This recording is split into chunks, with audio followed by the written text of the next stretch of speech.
Hello and good morning to everyone. तो आज हम लोग बात कर रहे हैं dependence of Fermi energy on temperature. अब लास्ट लेक्चर में हम लोगों ने सेमीकंडक्टर्स पे देखा था कि व्हाट आर सेमीकंडक्टर्स, किस तरह से दो डिफरेंट टाइप के सेमीकंडक्टर होते हैं हमारे पास। उसमें से सबसे पहला जो सेमीकंडक्टर है वो हम लोगों ने इंट्रिंसिक सेमीकंडक्टर देखा था, एंड देन उसके बाद हम लोगों ने एक्सट्रिंसिक सेमीकंडक्टर देखा था। किस तरह से बाहर से एक्सटर्नल डोपिंग करके हम लोग इंट्रिंसिक सेमीकंडक्टर या प्योर सेमीकंडक्टर की properties, that is electrical properties या कंडक्शन प्रॉपर्टीज़ में वेरिएशन ला सकते हैं एंड उसको बढ़ा सकते हैं। ठीक है, तो अब वहाँ से आगे कंटिन्यू करते हैं। अब हम लोगों ने लास्ट लेक्चर में सेकेंड यूनिट स्टार्ट की। फर्स्ट यूनिट में हम लोगों ने ये देखा था कि फर्मी लेवल क्या होता है, फर्मी एनर्जी क्या होता है। तो डायरेक्ट फर्मी एनर्जी के डिपेंडेंस टेम्परेचर के ऊपर, उसके ऊपर आने से पहले हम लोग ब्रीफली ये देख लेते हैं कि हम लोगों ने ये क्या देखा था कि फर्मी लेवल क्या होता है। अब कोई भी मेटेलिक क्रिस्टल में जो फ्री इलेक्ट्रॉन्स हैं उसमें अलग अलग एनर्जीज होती हैं, ठीक है, बट ये सारी की सारी एनर्जी जो है वो पॉलीज एक्सक्लूजन प्रिंसिपल को फॉलो करती है। अब क्वांटम थ्योरी क्या बोलती है कि एब्सोल्यूट जीरो टेम्परेचर पर फ्री इलेक्ट्रॉन जो है वो अलग अलग एनर्जी लेवल ऑक्यूपाई करते हैं और बिना किसी वैकेंसी के बिटवीन द फील्ड स्टेट्स। अगर मान लो सारी की सारी जो स्टेट्स हैं वो भरी हुई है तो उनके बीच में कोई भी खाली स्पेस नहीं होगा, कोई भी वैकेंसी नहीं होगी। अब ये तो है, हम लोगों ने ये देखा था कि ये इस तरह से है कि अगर मान लो हम लोग ऊपर से बॉल्स ड्रॉप करते जाते हैं तो पहली बॉल जो है वो सबसे लोअर लेवल पे आएगी, फिर जो उसके बाद की बॉल जो है उसके सेकेंड लेवल पे, देन उसके बाद वाली बॉल थर्ड लेवल पे। ऐसा नहीं होगा कि पहली वाली बॉल जो है वो फर्स्ट लेवल पे आ गई, फिर दूसरी वाली बॉल थर्ड लेवल पे आएगी एंड तीसरी वाली सेकेंड लेवल पे। ये simultaneously one first level, second level, third level, fourth level, इसके अकॉर्डिंग वो बढ़ता हुआ जाएगा। ठीक है, तो बोल सकते हैं कि ये सारे के सारे पॉलीज एक्सक्लूजन प्रिंसिपल को भी फॉलो करते हैं। अगर मान लो मेटल में n even number of electrons हैं तो वो पहले n/2 एनर्जी लेवल्स में डिस्ट्रीब्यूटेड रहेंगे और higher the energy level will be completely empty. ठीक है, उसके ऊपर की सारी जो एनर्जी लेवल्स हैं वो एम्प्टी रहेंगे। ठीक है, अब इसमें हम लोगों ने देखा था कि हाईएस्ट फील्ड लेवल, क्योंकि यहाँ पर इलेक्ट्रॉन जो है वो किसी भी वैलेंस में, किसी भी बैंड में, फॉर एग्जांपल ये बेसिकली वैलेंस बैंड में सबसे पहले इकट्ठा होते हैं सारे के सारे इलेक्ट्रॉन्स। तो वैलेंस बैंड का सबसे हाईएस्ट फील्ड एनर्जी लेवल जो है, जो कि एम्प्टी लेवल्स को सेपरेट करता है एट 0 केल्विन, उसको हम लोग क्या बोलते हैं, फर्मी लेवल। ठीक है, और उस फर्मी लेवल की करस्पॉन्डिंग जो एनर्जी होती है, ठीक है, वो जो एनर्जी की वैल्यू होती है उस एनर्जी को हम लोग फर्मी एनर्जी बोलते हैं। मतलब टॉप मोस्ट एनर्जी जहाँ पर कि सारे के सारे इलेक्ट्रॉन्स फील्ड रहते हैं, that is known as Fermi energy. ठीक है, अब आगे हम लोग ये देखते हैं कि किस तरह से फर्मी एनर्जी जो है डिपेंड करती है टेम्परेचर के ऊपर। अब टेम्परेचर में वेरिएशन आएगा तो ऑब्वियसली जो टेम्परेचर है वो टेम्परेचर को कौन गेन करेगा, जो इलेक्ट्रॉन्स है वो गेन करेंगे।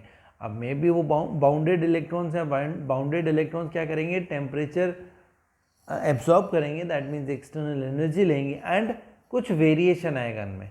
वो क्या वेरिएशन आएगा वो देखते हैं कि अगर मान लो जो फर्मी एनर्जी है उसको हम लोग highest energy possessed by electron in a material at 0 kelvin भी बोल सकते हैं। ठीक है, तो अगर बात करें कि 0 केल्विन पे, 0 केल्विन क्या हुआ कि 0 केल्विन पे जो फर्मी एनर्जी है उसको हम लोग EF0 से या EF से रिप्रेजेंट करते हैं। और जो टेम्परेचर है, जैसे कि मान लो टेम्परेचर इंक्रीज होता है, जैसे ही टेम्परेचर इंक्रीज हुआ तो क्या होगा कि जो इलेक्ट्रॉन जो है वो किसी एक पर्टिकुलर डेप्थ तक है, ठीक है, kBt, ठीक है, फ्रॉम द फर्मी एनर्जी, वो थर्मल एनर्जी लेंगे इक्वल टू kBt या KBT, अब KBT के को हम लोग बोल्ट्जमैन कांस्टेंट भी बोलते हैं, इसलिए K सबस्क्रिप्ट में B और साथ में T इज टेम्परेचर। वो क्या करेंगे, हायर लेवल ऑक्यूपाई करेंगे, और जो इलेक्ट्रॉन जो है लोअर लेवल में है KBT से जो नीचे रहेंगे फ्रॉम द फर्मी लेवल, वो क्या करेंगे, थर्मल एनर्जी नहीं लेंगे। क्यों? क्योंकि उनके लिए कोई वेकेंट साइट है ही नहीं मूव करने के लिए। ठीक है, तो जो प्रोबेबिलिटी है कि एक particular quantum state energy is filled with an electron, वो दी गई है फर्मी डिरैक डिस्ट्रीब्यूशन फंक्शन से। किसे? फर्मी डिरैक डिस्ट्रीब्यूशन फंक्शन से। अब ये जो फर्मी डिरैक डिस्ट्रीब्यूशन फंक्शन जो है, वो डिस्ट्रीब्यूशन स्टैटिस्टिक्स जो है, वो क्वांटम पार्टिकल जैसे कि इलेक्ट्रॉन है, इन सब को हम लोग फर्मी डिरैक स्टैटिस्टिक्स बोलते हैं। अब ये जो फर्मी डिरैक डिस्ट्रीब्यूशन फंक्शन है, वो कैसे दिया हुआ है? It is F of E is equals to 1 divided by 1 plus exponential of E minus E F divided by के टी। अब यहाँ पर ये जो ई एफ जो है, वो ई एफ क्या है? वो रिप्रेजेंट कर रहा है फर्मी एनर्जी को। के क्या है? के is Boltzmann constant and T is temperature. ठीक है, तो यहाँ पर जो फंक्शन है एफ ई, ये जो फंक्शन है हमारे पास एफ ऑफ ई, वो क्या बता रहा है? वो प्रोबेबिलिटी बता रहा है। किस चीज़ की probability? Energy level E is occupied by electron at a temperature T. ठीक है, अब इसी फंक्शन को अगर हम लोग अलग अलग टेम्परेचर पे प्लॉट करते हैं, या मान लो अलग अलग एनर्जी की वैल्यू या अलग अलग टेम्परेचर की वैल्यू लेते हैं, तो किस तरह से इन एनर्जीज़ में या इस फंक्शन में मॉडिफिकेशन होगा। अब मान लो सबसे पहले इनिशियली हम लोगों ने 0 केल्विन लिया, फिर उसके बाद हम लोग T1 केल्विन ले रहे हैं, T1 के टेम्परेचर हो गया, फिर T2 नेक्स्ट टेम्परेचर हो गया, T3 नेक्स्ट टेम्परेचर हो गया। इन अलग अलग टेम्परेचर्स के लिए अगर मैं कर्व ड्रॉ करना चाहूँ, तो वो जो कर्व है, वो कर्व किस तरह से आएंगे? इस तरह से आएंगे। तो इन कर्व्स में अगर मैं देखूँ, तो ये जो पहला जो कर्व है, ये कर्व क्या बता रहा है? जब टेम्परेचर 0 केल्विन है, उस केस में ये जो ई एफ है, फर्मी एनर्जी की लेवल एकदम स्टेप फॉर्म में होगी इस तरह से। ठीक है, तो 0 केल्विन पे फंक्शन की वैल्यू इक्वल्स टू 1 होती है। अब फंक्शन की वैल्यू 0 केल्विन पे 1 कैसे हुई? अब यहाँ पर जो है, यहाँ पर ध्यान से देखो, यहाँ पर क्या है हमारे पास?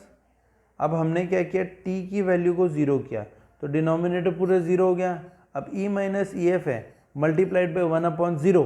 अब 1/0 इज इन्फिनिटी, तो यहाँ पर हो गया exponential raise to power infinity.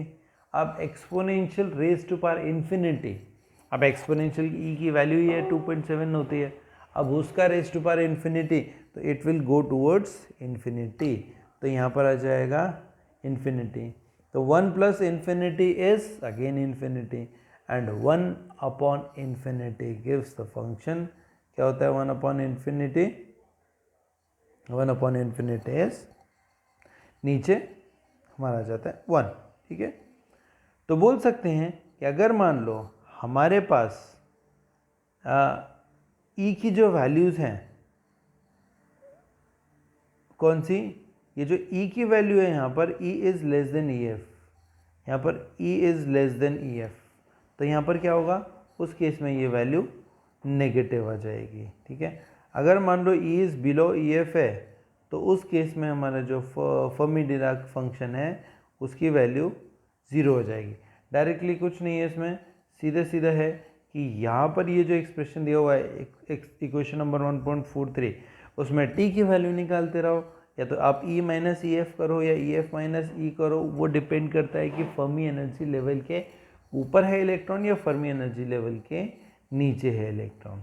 ठीक है, फॉर ये हम लोगों ने 0 केल्विन पे देखा कि जो सारी की सारी जो एनर्जी है लेवल्स बिनो फर्मी एनर्जी, वो ऑक्यूपाई रहेगी, इलेक्ट्रॉन्स उसको भरे रहेंगे, और ऐसे लेवल जो है जो फर्मी एनर्जी के ऊपर होते हैं, वो सारे के सारे जो लेवल है वो अनऑक्यूपाइड रहेंगे, दैट मीन्स खाली रहेंगे। तो हम बोल सकते हैं फर्मी एनर्जी क्या हो गया?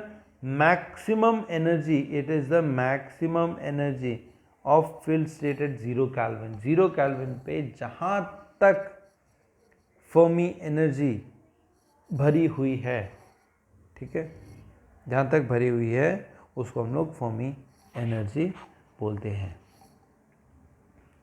ठीक है। अब पहले केस में हम लोगों ने क्या किया था, पहले वाले केस में हम लोगों ने क्या किया कि जो टेम्परेचर है, टेम्परेचर की वैल्यू हम लोगों ने क्या किया, इट इज़ इक्वल टू 0। अब टेम्परेचर क्या है, यहाँ पर हम लोगों ने अज्यूम किया कि temperature T is equal to 0, तो T इज इक्वल टू 0 पे हमारा इस तरह से कर्व आ गया, फंक्शन आ गया, ठीक है। अब नेक्स्ट हम लोगों ने देखा कि किस तरह से ये जो फंक्शन है, इस फंक्शन के अकॉर्डिंग पूरा का पूरा सारी चीज़ें वेरी होके किस तरह से फंक्शन की वैल्यू दे रहे हैं, ठीक है। तो ये जो एक्सप्रेशन है, इस एक्सप्रेशन में फंक्शन ऑफ एफ ई है, वो क्या दे रहा है, प्रोबेबिलिटी बता रहा है कि एनर्जी लेवल ई जो है वो कोई भी इलेक्ट्रॉन उस एनर्जी लेवल को ऑक्यूपाई करेगा या नहीं करेगा एक पर्टिकुलर टेम्परेचर टी पे। तो इन दोनों के बीच में ग्राफ किसके, एफ ई और डिफरेंट टेम्परेचर के ऊपर लेंगे तो इस तरह से आएगा। अब यहाँ पर क्या है कि जो t है वो ग्रेटर देन 0 है, यहाँ पर t टेंड्स टू इन्फिनिटी है, दैट मीन्स t की वैल्यू इंक्रीज होती जा रही है। तो इस तरह से मतलब कम वैल्यू ऑफ t पे इस तरह से कर्व आएगा और लार्जर वैल्यू ऑफ t पे इस तरह से, that means much larger than hours, ठीक है। तो बोल सकते हैं कि जितनी भी एनर्जी है इस लेवल से नीचे फर्मी एनर्जी से, तो वो क्या होगा, this will be occupied by electrons, और जो लेवल्स रहेंगे फर्मी एनर्जी के, वो फर्मी एनर्जी से ऊपर है, वो रहेंगी अनऑक्यूपाइड। तो हम बोल सकते हैं कि फर्मी एनर्जी जो है वो क्या डिफाइन करती है, maximum energy of field state at 0 kelvin, ठीक है। अब आगे बढ़ते हैं कि मान लो अभी हम लोगों ने टेम्परेचर 0 से बढ़ा दिया, जब टेम्परेचर 0 केल्विन से बढ़ेगा तो जो EF जो है, EF के नीचे वाली स्टेट जो है वो अनऑक्यूपाइड रहेगी, और कुछ कंडीशंस में हमको EF की वैल्यू का भी रिक्वायरमेंट होता है। तो ये बताता है कि यहाँ पर E is equal to EF है, तो हमारी इक्वेशन नंबर 43 जो थी लास्ट में हमने की, उसमें f ऑफ E है, उसकी value half of at t greater than 0 kelvin हो जाएगा। तो हम बोल सकते हैं फर्मी एनर्जी जो है वो क्या होगा, फर्मी एनर्जी जो है may also be defined as energy of the state, जिस पे द प्रोबेबिलिटी इलेक्ट्रॉन ऑक्यूपेंसी की वो हाफ है, ठीक है। तो एट t ग्रेटर देन 0 जो प्रोबेबिलिटी है वो भी ग्रेटर देन 0 हो जाएगी, ठीक है। अब हम ये देख सकते हैं कि ऐसे स्टेट, ठीक है, जो कि EF के पास में है, वो टेम्परेचर से इफेक्ट होते हैं और स्टेट करते हैं कि वो EF से काफ़ी ज़्यादा दूर हैं, तो वो सारे के सारे अनअफेक्टेड रहते हैं। तो एनर्जी रेंज जो है जिसके ऊपर जो फर्मी डिराक डिस्ट्रीब्यूशन चेंज होता है वो क्या है, वो ये जो हम लोगों ने एक्सप्रेशन किया था पीछे, वो बताता है कि किस तरह से फंक्शन है वो kT की वैल्यूज़ उठा रहा है, ठीक है।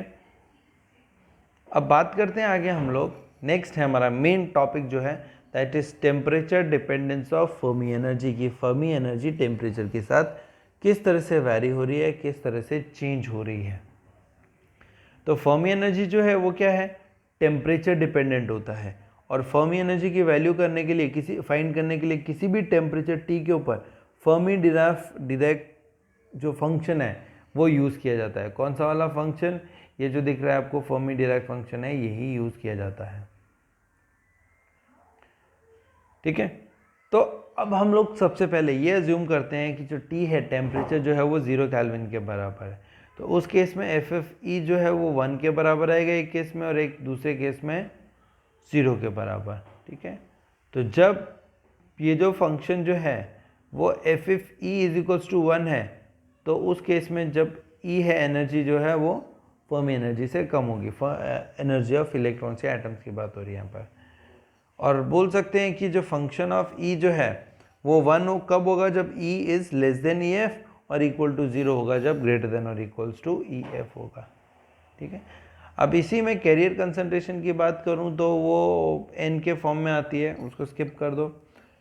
अब यहाँ पर क्या हो गया, जो एन ई जो है, अब एन ई जो है वो कंसंट्रेशन, अब एन ई तो है नंबर है, दैट मीन्स कंसंट्रेशन होगी। It is equal to 4 pi upon h cube twice of m raise to power 3/2 and E raise to power half d e. ठीक है, ये क्या बता रहा है, ये डेंसिटी ऑफ स्टेट्स के बारे में बता रहा है, और m क्या है, मास ऑफ द इलेक्ट्रॉन है यहाँ पर, और h is obviously we know very well it is Planck's constant. ठीक है, अब आगे बढ़ते हैं कि हमारी जो इक्वेशन थी, कौन सी इक्वेशन नंबर 1.45, ये हमारी लास्ट इक्वेशन जो थी, ये इक्वेशन, ये वाली इक्वेशन। तो ये जो इक्वेशन है उसमें फर्मी एनर्जी की वैल्यू निकालने के लिए या फर्मी एनर्जी की वैल्यू यूज़ करते हुए हम लोग कैरियर कंसंट्रेशन इजीली निकाल सकते हैं। तो जो हमारा इक्वेशन नंबर 4 एंड 4 जो था, दैट मीन्स ये दोनों इक्वेशन, ये ऊपर फर्स्ट वाला है, नीचे 11.5 वाला। तो ये क्या बोलता है कि n is equals to integral from 0 to e 4 pi divided by h cube twice of m raised to power 3/2 and e raised to power या under root of e de। ये क्या है, ये कंसंट्रेशन है, कैरियर कंसंट्रेशन की बात हुई। तो कैरियर कंसंट्रेशन का एक्सप्रेशन आ गया ये। तो अब हम लिख सकते हैं डायरेक्टली कि, अभी हम डायरेक्ट लिख सकते हैं कि 4 pi upon h cube 2m 3 raise to power 3/2 as it is आ जाएगा, and E raise to power half, इसमें चेंज आएगा कि E raise to power half की जगह E F raise to power 3/2 लिखा। ठीक है, तो इसको अगर हम सॉल्व करेंगे तो हमारे पास जो लास्ट एक्सप्रेशन आएगा वो एक्सप्रेशन क्या बोल रहा है, इट सेज दैट कि n number is equals to 8 pi divided by h cube with in bracket 2m e F raise to power 3/2। तो हम बोल सकते हैं कि जो फर्मी एनर्जी जो है, फर्मी एनर्जी क्या कर रही है, फर्मी एनर्जी जो है एट 0 केल्विन पे उसकी वैल्यू क्या होगी, सबसे पहले ये Fermi energy is equals to, ये Fermi energy is equals to h square divided by, Fermi energy is h square divided by, बोल सकते हैं h square divided by 2m and with in bracket 3n divided by 8 pi raise to power 2/3। ठीक है, तो ये वो हमारा Fermi energy की वैल्यू। अब Fermi energy at t greater than 0 kelvin. अब हमने लास्ट में भी देखा कि अगर मान लो टेम्परेचर बढ़ता है तो किस तरह से इलेक्ट्रॉन्स में वेरिएशन होता है या फ़र्क पड़ता है। अब नेक्स्ट अगेन हम देखते हैं कि फर्मी एनर्जी जो है वो 0 से बड़ी है, तो जो कैरियर कंसंट्रेशन की वैल्यू है जो हम लोगों ने अपने पिछले टॉपिक में देखा, it is n is equals to वो इंटीग्रल, कहाँ से कहाँ तक का इंटीग्रल, 0 से इन्फिनिटी तक का, जितना स्पेस अवेलेबल है सबका। ठीक है, तो उस केस में कैरियर कंसंट्रेशन की वैल्यू क्या हो जाएगी, that will be equals to n is equals to integral of f of e n e d e, ये आ जाएगा एक्सप्रेशन। तो इसी को अगर मॉडिफाई करो और वैल्यू सब्सटीट्यूट कर दो n की, तो हमारे पास n की जो वैल्यू है that will come out to be 4 pi divided by h cube 2m raise to power 3/2, ये फैक्टर आ गया जिट इज, एंड बाकी जो है वो integral of e half of e sorry under root of e divided by 1 plus exponential of e minus E F divided by के T.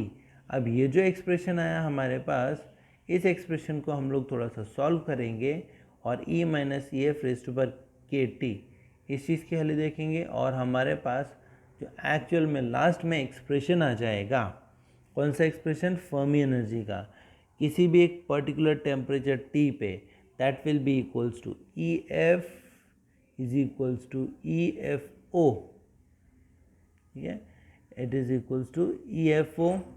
And आगे बचेगा हमारे पास कि अगर मान लो ये जो इंटीग्रल है इसको हम लोग इंटीग्रेट करते हैं, तो इंटीग्रेट करके अप्रॉक्सीमेशन ले रहे हैं हम लोग, E माइनस EF जो है that is greater than KT। ठीक है, तो हमारे पास एक्सप्रेशन बचेगा फर्मी एनर्जी के लिए कि टेम्परेचर T पे Fermi energy EF is equals to EFO with in bracket 1 minus pi square divided by 12 and KT upon EFO का होल स्क्वायर, ये बचेगा हमारे पास।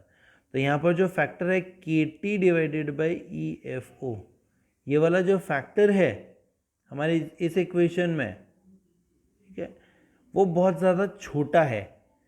तो अगर मेटल के बारे में बात करें तो वो 5 इलेक्ट्रॉन वोल्ट के आसपास होगा। तो EFO 5 इलेक्ट्रॉन वोल्ट है, तो KT अपॉन EFO की वैल्यू 2.6 इंटू 10⁻⁻5 आती है रूम टेम्परेचर पे। मतलब कि जो टेम्परेचर डिपेंडेंस है EF का वो सिग्निफिकेंट होता है, काम का होता है। इसलिए हम वो बोल सकते हैं कि जो EF है उसको हम लोग ऑलमोस्ट, EF जो है उसको ऑलमोस्ट हम लोग क्या कंसिडर कर सकते हैं, EF इज़ कांस्टेंट। ठीक है, ये चीज़ पूरी की पूरी कांस्टेंट है एंड वेरी नहीं हो रही है। ठीक है, तो ये था हमारा आज का लेक्चर जिसमें हम लोगों ने देखा कि किस तरह से जो फर्मी लेवल है या फर्मी एनर्जी है वो टेम्परेचर के साथ किस तरह से चेंज होती है, या फर्मी एनर्जी या फर्मी एनर्जी लेवल में क्या वेरिएशन आता है with the variation of temperature. ठीक है, चलो, थैंक यू।